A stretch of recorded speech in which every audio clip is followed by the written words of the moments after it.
I love twists at the end of stories. Some people need twists at the end. When done correctly, they have the potential to make a story become memorable. This crossed my mind many months ago, when my ex-boyfriend and I were breaking up. But you're really not going to stay with me? I weakly asked. He simply stared straight ahead. Apparently, there was another girl who he'd been seeing behind my back. He had insisted that she wasn't the reason for our breakup, but I wasn't that naive. Please let there be a twist at the end of this. I need this, please. Those words coming from my lips sent shivers down my spine. I'd hear him deliver that phrase countless times, from our first date at a scary movie to nearly any occasion at which he feared boredom. Our relationship wasn't supposed to end this way, I meekly muttered. He remained silent, although his eyes spoke volumes. I tried to sigh my problems away to no success. Broken, I bent over and kissed him on the forehead one last time. Overcome with emotion, I added a final hug. I tried to ignore his inability to reciprocate the hug as a result of his hands and legs being bound. Then, I leaned into his ear and whispered the final words that we shared together. I know you said that you need a twist at the end, but you don't deserve one after the way you've behaved. I caressed my favorite pen that was jammed halfway into his windpipe. It would surely shorten your suffering if I twisted this pen a little further. I paused as I slowly stood up and began walking away. But there's no twist at the end.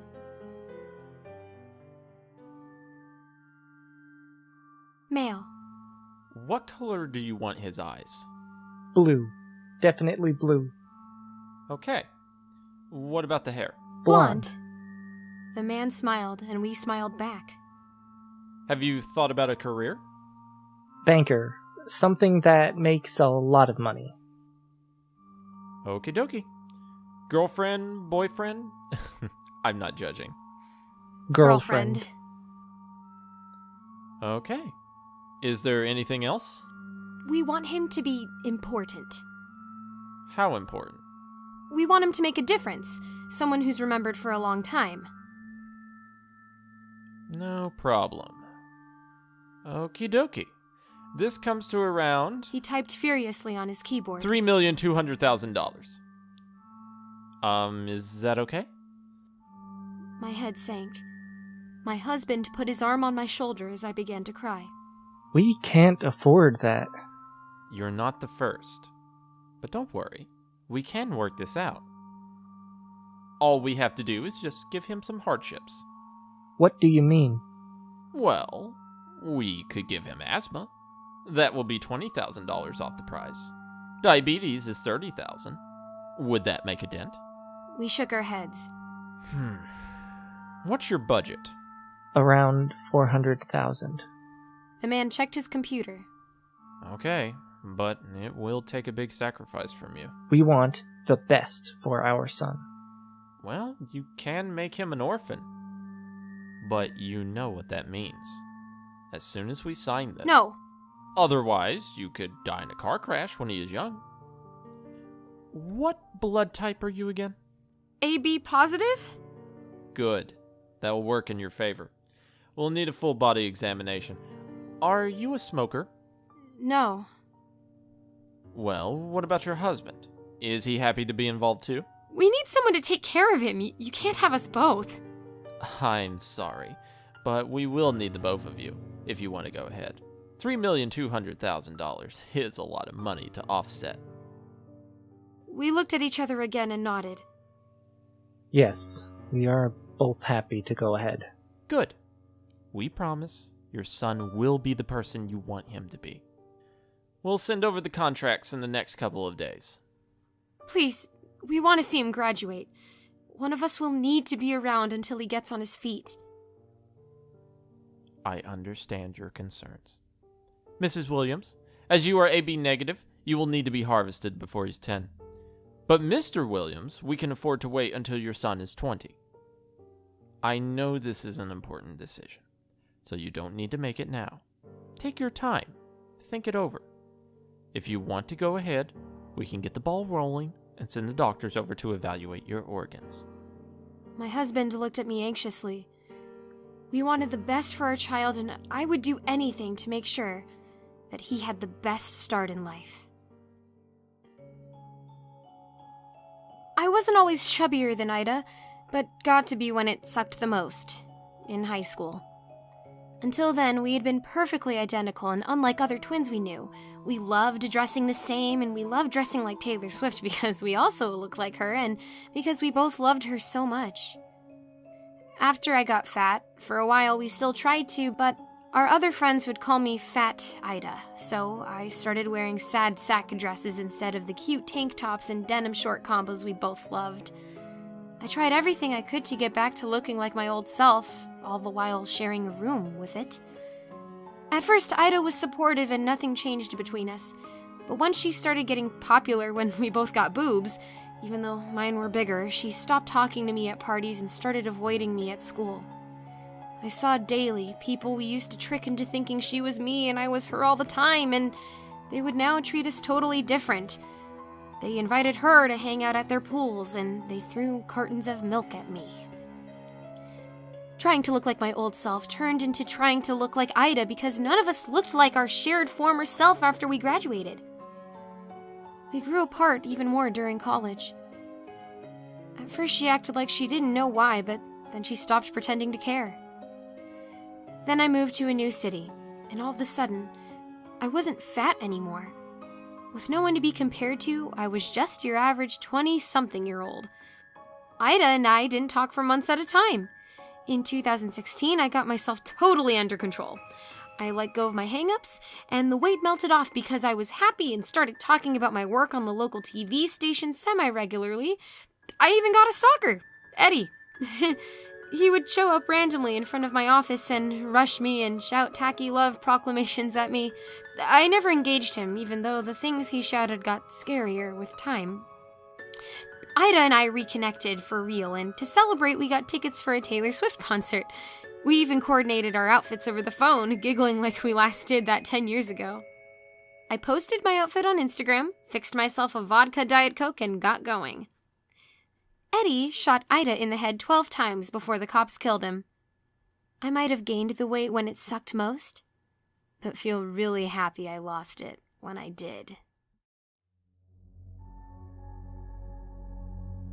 I was nervous when the car finally stopped. I opened the back door and sat down. Oi, mate, I'm not your chauffeur. Get in the front seat, the man said. Reluctantly, I got out and repositioned myself in the passenger seat. It didn't ruin my plans, but it made it much more difficult.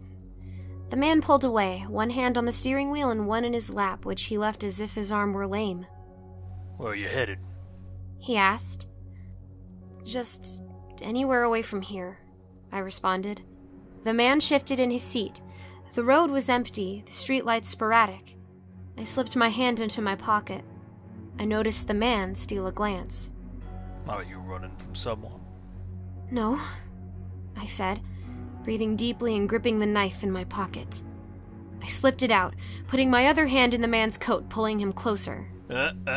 I'll have none of that, he said, pointing a gun at me that he had hidden in his lap.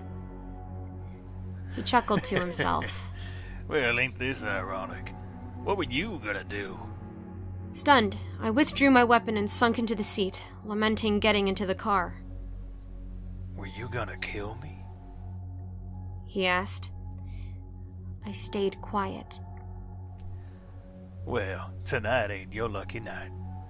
Take out your wallet, put it on the dashboard, and that flimsy knife, throw it in the back.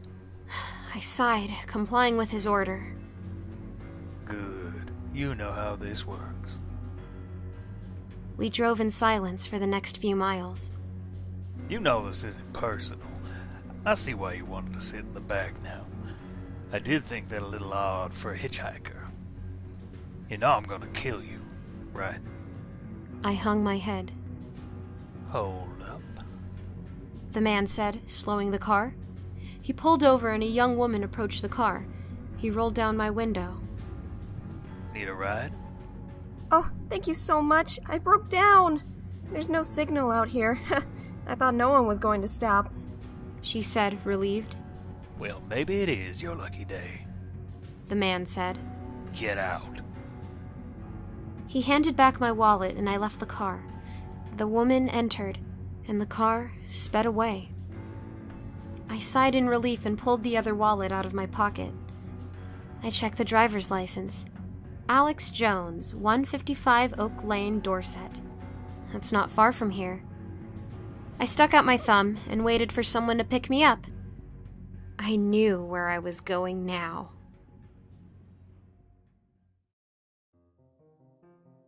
She shivered. How long had it been in that room? Hours? Days? Weeks? She'd lost track. She raised a hand to her mouth and let her fingertips glide gently along the blood-crusted surface. She cried. Of all the messed up things she had seen, someone taking someone else's lips had never been one of them.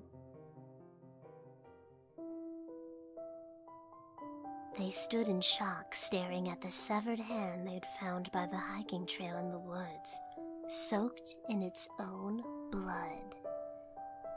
They examined its still twitching nerves, its torn ligaments, its sharp broken bone, and its wrist, gnarled along the edges as though something had chewed right through it.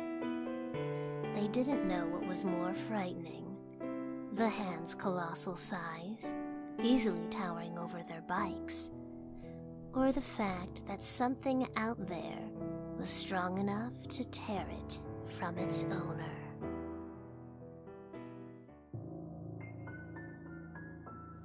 She is such a socially awkward child, my daughter, and sensitive too. I can never come right out and tell her to do or not to do something. It makes her too upset, as if I've scolded her. I've tried to go the old-fashioned storytelling route. Before bed every night, I tell a story with a moral. Maybe it's a story about a lonely teddy bear who wouldn't share, or a story about a pony who wouldn't speak up in class. This seems to be the gentlest way of getting the point across to her. Last night, I made a mistake.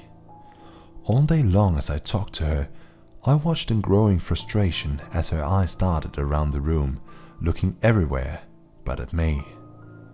That night, I scooped her up in my arms and carried her to bed. I tucked her in tight and sat down next to her on the bed. Daddy, what's my story tonight? Well, once upon a time there was a little girl. Like me? Exactly like you. Now, this little girl was a very smart girl, but she had a problem. What was it? Well, I'll tell you. Whenever people spoke to this little girl, she wouldn't look at them.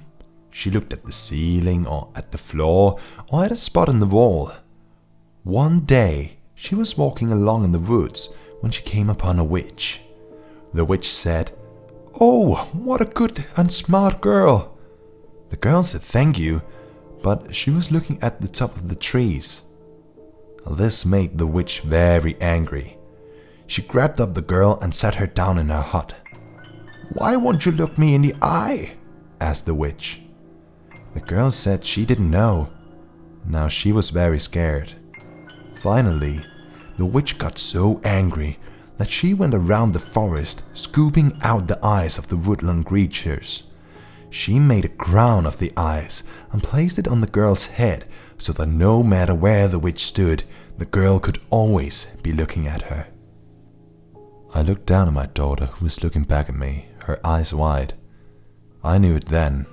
I'd screwed up. "But of course, in real life, witches don't exist," I said, feeling ashamed of myself. She only nodded.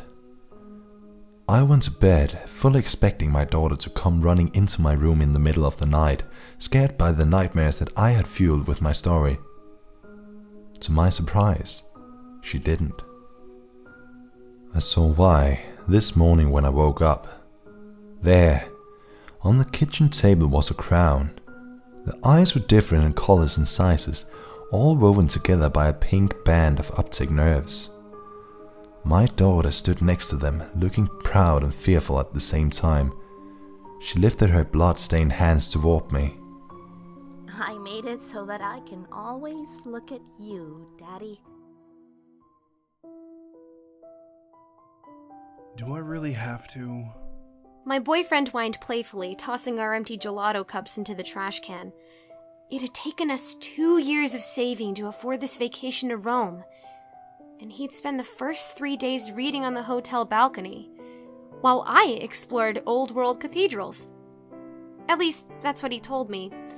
It was far more likely my sweet idiot Damien had been catching up on soccer, leading me to believe the commentary in any language was totally worthless. You skipped the Vatican! Not to mention Basilica Parochiale and all those ones in Travestere. You're coming with me to the Pantheon, I threatened, putting on my best attempt at an Italian accent, hands included. Now in line, I led him through the crowded streets toward the behemoth of a relic, standing proud after so many years. I knew Damien's history with his family and why he became so anti-religion in his college days, but this was about the art. I wasn't so religious myself, but the Romans truly were brilliant when it came to architecture, among so many other things. His hand left mine for a moment, temporarily distracted by a street merchant, as I crossed the threshold and beheld the monumental space. I felt myself breathless, awe inspired by such a masterpiece. I hardly noticed the dozens of other tourists taking pictures, my own eyes absorbing as much detail as they could drink in. Ems! I heard, shaking myself from the trance. I could tell by the volume it wasn't the first time Damien called out for me. I turned to see him standing about a foot from the entrance, pale and still. I rolled my eyes and walked over hurriedly, intending to yank him inside and berate him later for wasting time. My plan changed drastically when I noticed the tears pouring down his face. I can't do it, Ems. My darling whimpered, practically vibrating with a fear I've never seen before. Damien, honey, it's just a building. You don't have to worry about the religious stuff or anything. It'll be okay. I rubbed his arm tenderly, hoping to alleviate any concerns he might have welling up from childhood. I pulled lightly to find him rock solid in place, frozen. Babe? I asked, my mind racing to every conversation about his past that we've ever had, searching for words for comfort. Ems, I don't know what's wrong. I'm trying, I really am, but He finally looked up to me, his eyes turning red from crying. I can't enter. Marcia smiled when the microwave beeped. Her midnight snack was done. She stepped away from the sink and took a deep breath, taking it all in. The smell of food. The warmth that bled from the microwave felt so good against her bare arms, flesh pinned by goosebumps. She cursed her nightgown, but she didn't curse the silence. Oh, how she loved the silence. Such sweet silence. There hadn't been any in weeks. Only the sound of breaking glass, night after night. Not that night, though. Marcia opened the microwave, but sighed as soon as she could see it. Her midnight snack wasn't just cooked. It was scorched. Black and shriveled up like a raisin. It looked pretty bad. It would probably taste bad, too. She didn't care about how it would taste, though. As long as it wasn't crying anymore.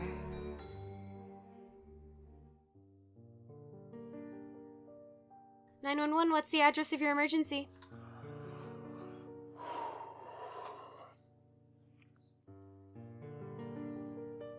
I'm in the walls. Sir, I need the address of your emergency. She doesn't know I'm in the house. I need you to tell me the nature of your emergency. Are you or anyone else in danger? Soon. Are you able to tell me the nature of your emergency, sir? I've been here for so long. I've been waiting. I will continue to wait. Sir, you need to know that playing a joke on 911 is a crime. If this isn't a joke, you need to let me know immediately. No joke. I'm hiding. If you cannot tell me the location of your emergency, I will need to terminate this call. I'm at 350 Hill Street in Falmouth. Sir? Yes. That's my address. Yes. I'm using 911 to play a joke. You can confirm my location. In fact, I'm sure you have by now. Oh my god. Yes. Why are you doing this? When the wind is done blowing, it never comes back. Destruction is its mausoleum. That doesn't make any sense. Why are you in my house? Is something wrong there? Yes. What's wrong? I am. I don't understand. I watch you. What? I live in your house, and I watch you. I'm in the walls. No. Yes. Speak up, Alice. How do you know my name? I know more than you understand, Alice. Keep control of yourself, Alice. Police are on their way. I know. You are committing a crime. I know. You'll be going to jail. I doubt it. Why? You must realize, Alice, that I possess quite a bit of stealth. I'll be long gone by the time Unit 45 arrives from its location 1.2 miles away. How did... They'll see where I've been, of course. They'll even figure out where I've been getting into and out of the walls. Then stay away. Just... stay away. I will. Good. For a bit. Never, please never come back. I will return when you get complacent again. You'll be alert, paranoid even, for some time. You'll be an emotional wreck, and jump at shadows, and justifiably so. Your family and friends will walk you through it, but slowly, you'll start to heal. Those aforementioned family and friends will support this healing. They'll encourage you to put this all behind you, to move on. Once you've healed, once you've moved on, then I will return.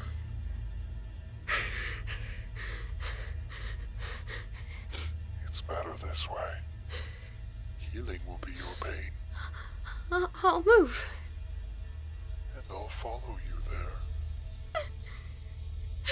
Surely you must comprehend that if I know so much about you now, you'll never be able to move without me becoming aware. You'll never be free of me. The wonderful thing is that even when I'm physically away from you, I'll always be on your mind. I'll never leave. Good night, Alice.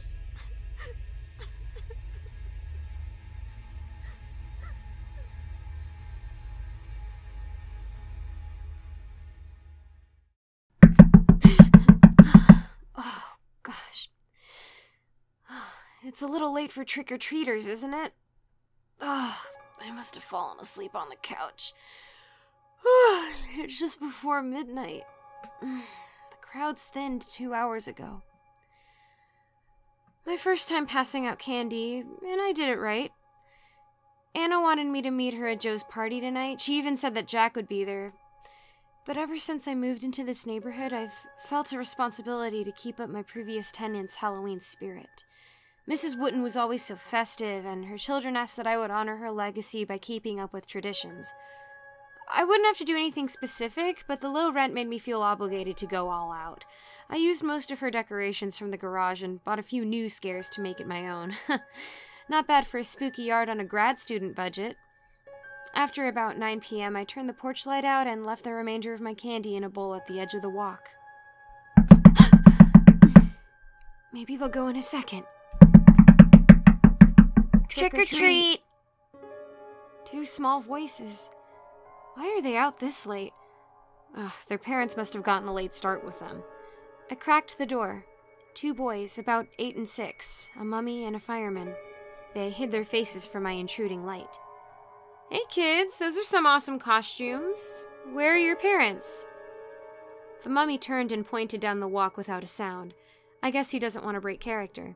A woman stood outside the gate, obscured by my hanging branches.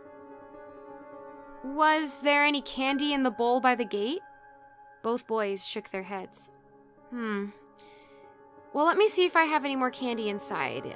Can you wait here for a second? Both nodded. Maybe I have something in the pantry that'll work. But something feels off. The backyard motion light sensor came on. The front door is still cracked the way I left it. I can see the boys' silhouettes through the glass. Nothing out the back window, but walking back through the hall to the pantry, I'm stopped in my tracks. The 2 boys are sitting in the floor in my living room, dumping their candy out onto the floor. And the woman who brought them is walking through my kitchen to the back door. Excuse me, ma'am. You can't just walk into my house. Please take your children and leave. She's unlocked the deadbolt and opened the door to a man and a teenage boy, both with big smiles pasted on their faces. As they step into my kitchen, I can hear the 2 young boys arguing over the candy from the living room. The teenager steps toward me. He doesn't speak, but the man does. Ma'am, I think we'll stay. The boys want to stay up and watch the scary movies we make.